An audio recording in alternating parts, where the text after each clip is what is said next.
Pero en el campo había también escondites que no les servían para nada. Mientras caminaban, menudeaban las risas ruidosas, los empujones y las bromas, hacían excursiones de varias leguas, llegando a veces hasta la cadena de Le Garrigues, seguían los senderos más estrechos y a menudo echaban a campo traviesa. La comarca les pertenecía y vivían en ella como en país conquistado, gozando de la tierra y del cielo.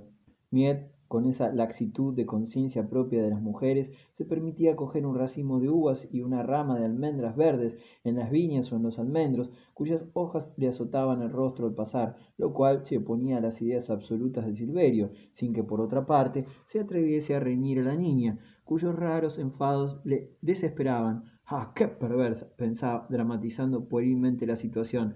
¿Va a ser de mí un ladrón? Miet le metía en la boca su parte del fruto robado, las astucias que empleaba, llevarla de la cintura, evitando pasar junto a los árboles frutales o haciéndose perseguir cuando cruzaban junto a un viñedo, para desviarla de aquella necesidad instintiva de merodeo, pronto agotaban su imaginación. Le obligaba a sentarse y entonces era cuando de nuevo comenzaban a sentirse sofocados. Las hondonadas del Bjorn, sobre todo, estaban llenas para ellos de una sombra que les producía fiebre, y cuando la fatiga les hacía acercarse a orillas del torrente, perdían su hermosa alegría de chiquillos. Bajo los sauces flotaban unas tinieblas grises, semejantes a los crespones perfumados de un vestido de mujer. Los niños sentían que aquellas gasas, como embalsamadas y tibias aún del contacto de los hombros voluptuosos de la noche, les acariciaban las sienes y los envolvían en una languidez invencible. A lo lejos, los grillos cantaban en el prado de Saint-Clair y el Bjorn, discurriendo a sus pies, traía hasta sus oídos voces susurrantes de enamorados y chasquidos atenuados de labios húmedos.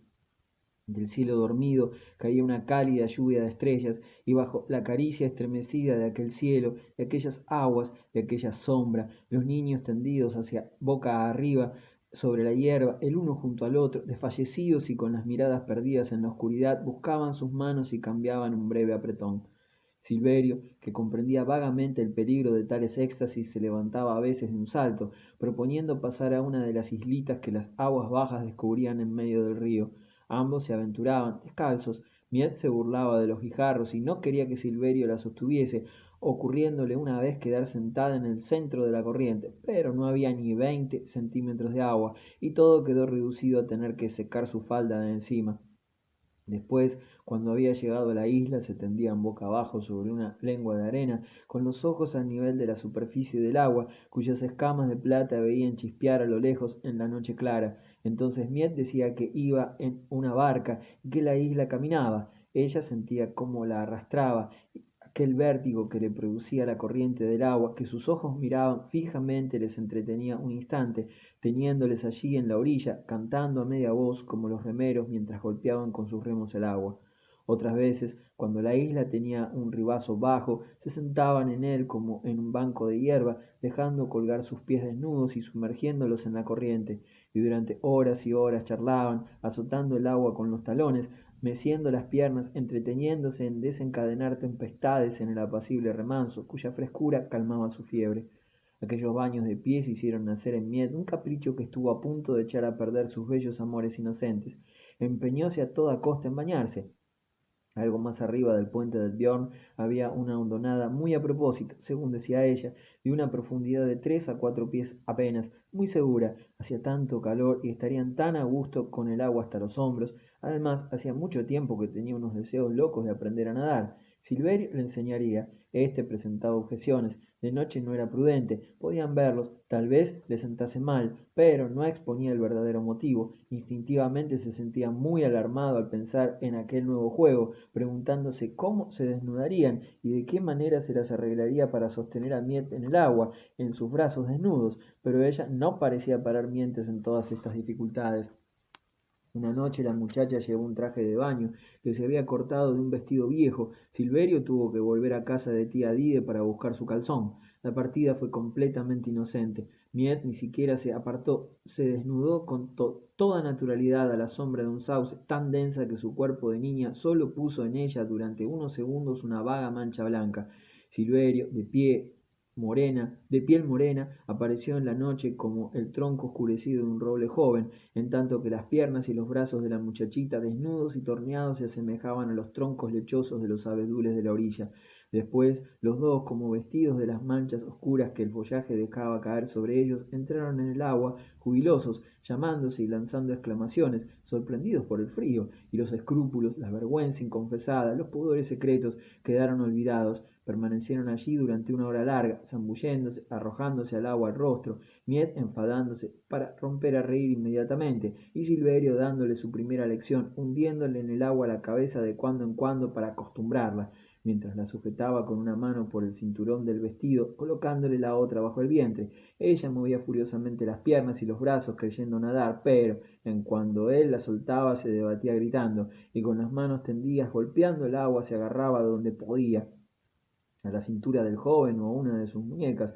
Durante un momento se abandonaba, recostándose contra él, descansando sin aliento, chorreando mientras su vestido mojado dibujaba las gracias de su busto de virgen. Después gritaba, otra vez, pero lo haces aposta, no me sostienes.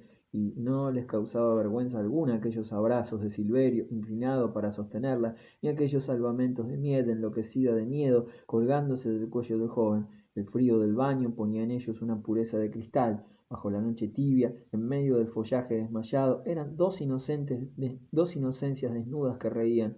Después de los primeros baños, Silverio se reprochó en secreto haber imaginado un mal. Miet se desnudaba tan deprisa y estaba tan llena de risas en sus brazos, pero al cabo de 15 días la niña supo nadar. Libre ya sus miembros, mecida por las ondas y jugando con él, dejábase invadir por la muelle y blandura del río, por el silencio del cielo, por el ensueño de los ribazos melancólicos. Cuando los dos nadaban sin ruido, Miel creía ver que el follaje de las dos orillas se espesaba, se inclinaba hacia ellos y cubría su retiro con unos enormes cortinajes, y los días de luna deslizábanse con unos resplandores entre los blancos de los árboles, y unas dulces apariciones se paseaban a lo largo de las orillas, cubiertas con túnicas blancas. Miet no tenía miedo, experimentaba una emoción indefinible en seguir los juegos de la sombra, mientras avanzaba con un lento movimiento. El agua tranquila, que la luna convertía en un claro espejo, se rizaba al acercarse ella, como una tela de escamas de plata. Los círculos se ensanchaban y se perdían en las tinieblas de las orillas, bajo las ramas colgantes de los sauces, oyéndose misteriosos chapoteos, y a cada brazada Miet encontraba rincones llenos de voces, negros boquetes por delante de los cuales pasaba más deprisa, árboles agrupados o en hileras cuyas masas sombrías cambiaban de forma, se alargaban y parecían seguirlas desde lo alto del ribazo. Y cuando se ponía boca arriba en el agua, también la sugestionaban las profundidades del cielo. Entonces oía que, del campo y del horizonte, que ya no veía, ascendía una voz grave y prolongada, formada por todos los suspiros de la noche. No era soñadora por naturaleza, y gozaba con todo su cuerpo, con todos sus sentidos, del cielo, del río, de las sombras y de la luz. El río, sobre todo, aquel agua, aquel suelo movible, la transportaba con caricias infinitas. Cuando remontaba la corriente, experimentaba un goce extremando al sentir el agua deslizándose más rápida contra su pecho y contra sus piernas. Era un largo cosquilleo muy suave que no podía soportar sin reírse nerviosamente. Entonces se hundía más, hasta que el agua le llegaba a los labios, para que la corriente pasase sus hombros, envolviéndola de un golpe de la barbilla a los pies en su beso fugaz. Experimentaba desfallecimientos que la dejaban inmóvil en la superficie, mientras pequeñas porciones de agua se deslizaban suavemente entre su traje y su piel, abombando la tela. Después se revolcaba en las ondas tranquilas como una gata sobre una alfombra y pasaba del agua luminosa y en la que se bañaba la luna al agua negra sombreada por el follaje, estremeciéndose como si hubiese salido de una llanura soleada y sentido que le caía sobre la nuca el frío de las ramas. Ahora se apartaba para desnudarse, se escondía, en el agua permanecía silenciosa, ya no quería que Silverio la tocara, se deslizaba suavemente a su lado, nadando con el leve rumor de un pájaro que en su vuelo atraviesa un soto, o a veces giraba en torno suyo, acometida por vagos temores que no se explicaba. Él mismo se alejaba ahora, cuando rozaba uno de sus miembros. El río no tenía ya para ellos más que una blanda embriaguez, un embotamiento voluptuoso que los turbaba de una manera extraña. Cuando salían del baño, sobre todo, experimentaban somnolencias y vaídos. Estaban como agotados. Miet tardaba una hora larga en vestirse. No se ponía más que la camisa y una falda y se quedaba allí tendida en la hierba, quejándose del cansancio, llamando a Silverio, que permanecía algunos pasos con la cabeza vacía y los miembros llenos de una fatiga extraña y excitante. y, al regreso, su abrazo era más ardiente. Sentían mejor, a través de sus ropas, sus cuerpos, que el baño había hecho más flexibles y suaves, y se detenían lanzando hondos suspiros. Del moño enorme de Miet, todavía húmedo de su nuca y de sus hombros, se desprendía un fresco aroma, un olor puro que terminaba de marear al joven. Afortunadamente la niña declaró una noche que ya no volvería a tomar más baños, porque el agua fría le hacía subir la sangre a la cabeza. Sin duda adujo esta razón con toda verdad y con toda inocencia. Reanudaron sus largas charlas. En el espíritu de Silverio solo quedó del peligro que acababan de correr sus amores ignorantes, una gran admiración por el vigor físico de Miet. En 15 días había aprendido a nadar y frecuentemente cuando competían en velocidad la había visto cortar la corriente con un brazo tan rápido como el suyo. Él, que adoraba la fuerza y los ejercicios físicos, sentía estremecerse el corazón al verla tan fuerte, tan resistente y tan diestra.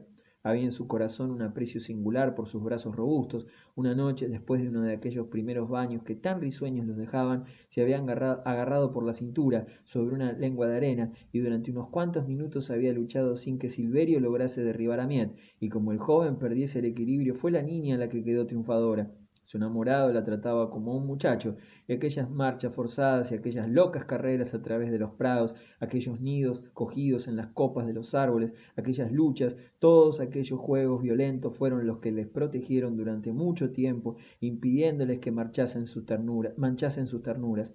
En el amor de Silverio había, además de su admiración por la temeridad de su enamorada, la dulzura de su corazón tierno con los desgraciados. Él que no podía ver aún abandonado él que no podía ver un ser abandonado, un pobre hombre, un niño caminando descalzo por el polvo de los caminos sin sentir que la compasión le ponía un nudo en la garganta, quería a Miet porque nadie la quería, porque llevaba una existencia ruda de paria. Cuando la veía reír le emocionaba profundamente aquella alegría que él le proporcionaba. Además, la niña era tan huraña como él y coincidían en el odio por las comadres del arrabal, mientras durante el día ponía aros a las ruedas en el taller de su patrón, a grandes martillazos dejaba vagar su imaginación, forjando sueños llenos de locura generosa, pensaba en Miet como redentor, todas sus lecturas invadían su cerebro, quería casarse un día con su amiga para realzarla a los ojos del mundo, se atribuía una misión santa, el rescate, la salvación de la hija del presidiario,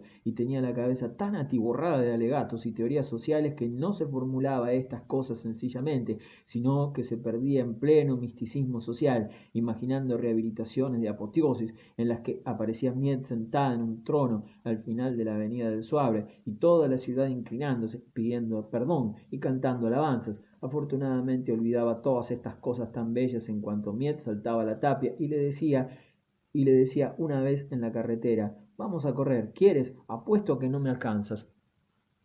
Pero si el joven soñaba despierto con la glorificación de su enamorada, sentía tal necesidad de justicia que le hacía llorar a menudo hablándole de su padre. A pesar de la ternura profunda que la amistad de Silverio había despertado en ella, todavía tenía de tarde algún brusco despertar, alguna hora mala en la que las terquedades, las rebeliones de su naturaleza sanguínea la endurecían, hostiles los ojos y los labios apretados. Entonces sostenía que su padre había hecho bien matando al gendarme, que la tierra pertenece a todo el mundo y que se tiene derecho a disparar tiros de fusil donde y cuando a uno se le antoja.